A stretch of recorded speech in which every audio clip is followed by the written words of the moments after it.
Taking a look from Cripple Creek, we've got some pretty dark clouds off in the distance. Looks like we are going to see a bit more rain to unfortunately make for some soggy conditions for the festivities for the Veterans Rally. Already set up in Cripple Creek for the evening.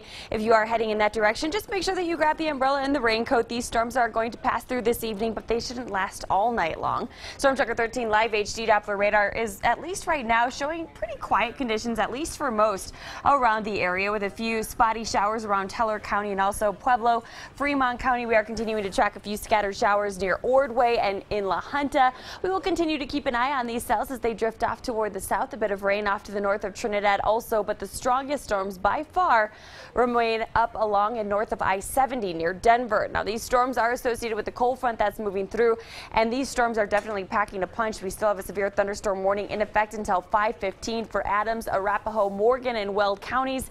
These storms are capable of producing large hail, gusty winds, and heavy rain. And again, they're associated with this cold front. This cold front is heading our way. So once that front pushes through, we'll get some stronger storms here in southern Colorado as well. I expect that to happen right around 5-6 o'clock. By 7 o'clock, still looking like we'll be dealing with some pretty strong storms around the Pikes Peak region, as well as off near Elbert and Lincoln counties. These storms will then drop off toward the south and east. Notice that that main cluster of storms travels off toward the southeast, skipping right over Pueblo, but impacting places like La Junta, Lamar, and Springfield by 10 o'clock tonight. Pueblo, that doesn't mean that you're going to stay dry. It just looks like the strongest storms will stay off to your north and east. We'll keep an eye on that, though. If that changes, of course, I'll let you know.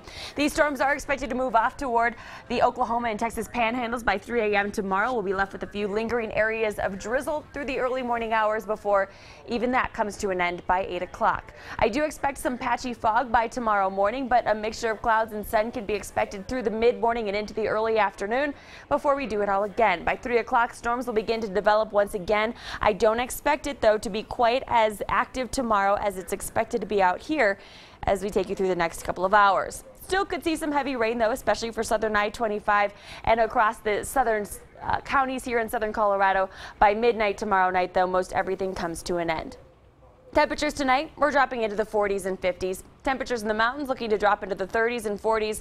And then tomorrow we are only getting into the 60s and 70s. So it is going to be noticeably cooler. But we don't keep these cool temperatures around for too long. We're back in the 80s as we take you into the early parts of next week. 81 degrees on Monday. 80s last through Tuesday before we fall back into the 70s beginning Wednesday of next week.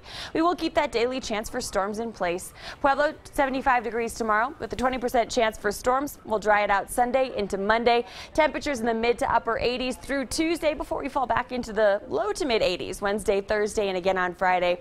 In Canyon City tomorrow, looking like 74 degrees is all we're going to get to before we warm the temperature up by about 10 degrees on Sunday.